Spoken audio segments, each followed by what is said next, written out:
Hey, I'm going to go ahead and give my opening comments, and we'll turn it over to General Lubis. Good afternoon, ladies and gentlemen. My name is Lieutenant Colonel Angel Tomko. That's spelled A-N-G-E-L. Last name is Tomko, T-O-M-K-O. And I'm the spokesperson for the 3rd Infantry Division. Today we're here to discuss the incident that took place earlier today on the north side of Fort Stewart installation at the 2nd Armored Brigade Combat Team footprint. In just a moment, I'm going to introduce you to Brigadier General John Lubis. That's spelled J-O-H-N, Lubis, L-U-B-A-S. He's the Commanding General of the 3rd Infantry Division. Brigadier General Lubis will make a statement regarding the incident and take a few brief questions. Before we begin, however, I'd like to go over just a couple things with you.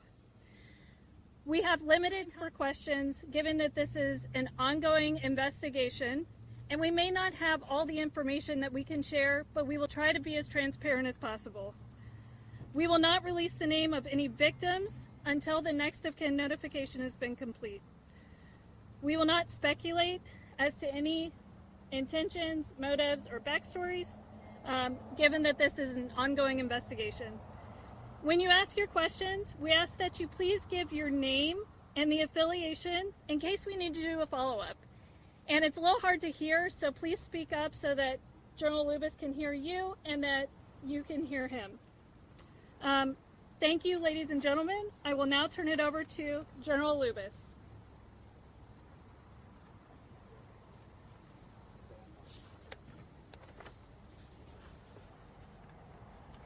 Good afternoon, ladies and gentlemen, and thank you for joining us. This morning, shortly before 11 o'clock, an active duty soldier assigned to Fort Stewart, Georgia, shot and wounded 5 of his fellow soldiers here on Fort Stewart. Thankfully, all are in stable condition and all are expected to recover. The alleged shooter is in custody. We have reestablished security. I have lifted all lockdown measures on Fort Stewart, and there is currently no threat to the local community. I'd like to recognize and thank our Army law enforcement and medical personnel and our partners from local, state, and federal law enforcement and emergency services for their quick response and support. I would also like to thank the brave soldiers who immediately intervened and subdued the shooter. These soldiers, without a doubt, prevented further casualties. Our wounded soldiers were initially evacuated to Wynn Army Community Hospital right here on Fort Stewart.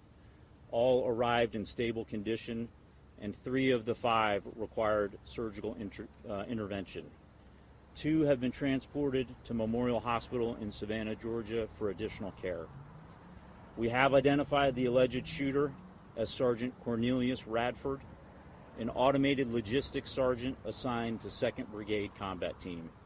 Sergeant Radford has not previously deployed to combat. Sergeant Radford has been interviewed by the Army Criminal Investigation Division and is currently in pretrial confinement, awaiting a charging decision by the Office of the Special Trial Counsel. Right now, our primary focus is first on caring for our injured soldiers and their families, and also supporting the soldiers of the Spartan Brigade. All of the families of the victims have been notified, and we're wrapping our arms around them and ensuring we provide them all the support that we can. Before I take questions, I want to remind you that this is an ongoing investigation, and we're still gathering questions. And ladies and gentlemen, I'll now take your questions. General Lewis with the Coastal News. Can you give us his what unit he was assigned to and how long he served in the Army? If you didn't mention it. Yeah, he is assigned to one of our sustainment units here in 2nd Brigade Combat Team at Fort Stewart, and I will have to confirm how long he served with us. Yes, sir. Russ Bynum with the Associated Press. As best you can, knowing it's so early, can you walk us through where this happened, what happened in the shooting, and were the victims subordinates of the sergeants, or were they people over him in rank? Yeah, right now it's premature, and we're gathering a lot of the information. What we know is this soldier, the shooting occurred at the soldier's place of work. It did involve his co-workers. We're still not certain about the motivations, but again, he's been interviewed by Army investigators, and we believe we'll gain more information here shortly. Yes, ma'am.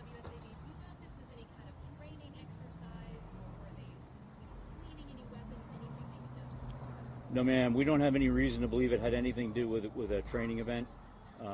Other than that, I can't state the motivations for this soldier. We've heard that the shooter Yes, sir. may have been from Jacksonville, Florida. Are you able to confirm that? We also heard that he may be been arrested for DUI recently. Yeah, at this point, I can't confirm where he's from. We can follow up on that. I do believe he was arrested locally for a DUI that was unknown to his chain of command until the event occurred, and we started looking into the law enforcement databases. Robin, now from the current, can you tell us whether or not that was a military weapon or whether this is a personal weapon that the person brought on base? Yes, ma'am. I can confirm it was not a military weapon, and we believe it was a personal handgun. Yes, sir. What does this mean for ongoing security measures when situations able to occur versus weapons? Yeah, I'm very confident in the security of this installation. We've got a great partnership with local law enforcement. As you can see here at our gates, we have armed guards in protective equipment.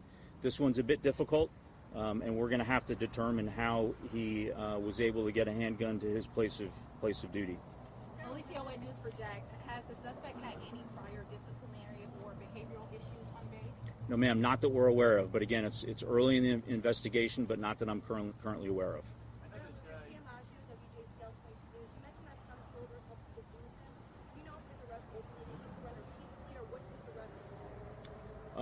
I don't have the details on that, but I know that his soldiers in the area that witnessed the shooting immediately and without hesitation tackled the soldier, subdued him, that allowed law enforcement to then take him into custody. And we've got time for one more question.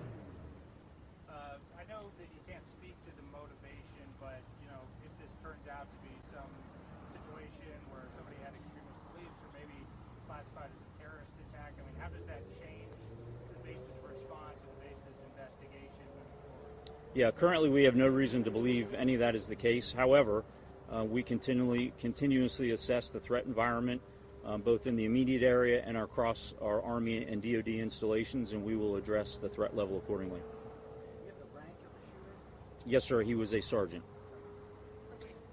Ladies and gentlemen, thank you for your questions, and again, thanks to the local responders and the local community for their help. Thanks, and have a great afternoon. Thank you, sir. Hey, I'm going to give you the proper spelling. I'm going to give you the spelling of the assailant. The first name is Cornelius. It's spelled Q-U-O-R-N-E-L-I-U-S.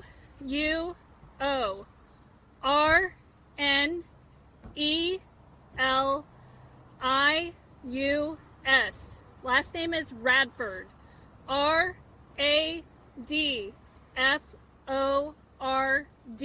Radford. He's 28 years old. And there was some mention he was second logistics. I think did all of that. Yeah, so he is a Automated logistics sergeant automated logistics sergeant, a 92 Alpha with 2nd Armored Brigade Combat Team. with 2nd Armored Brigade Combat Team. Hey, I'm going to come off the podium now, but if you guys have additional questions that I can help facilitate stuff, we have a whole team of public affairs back here that's here to help. Could I ask you to just repeat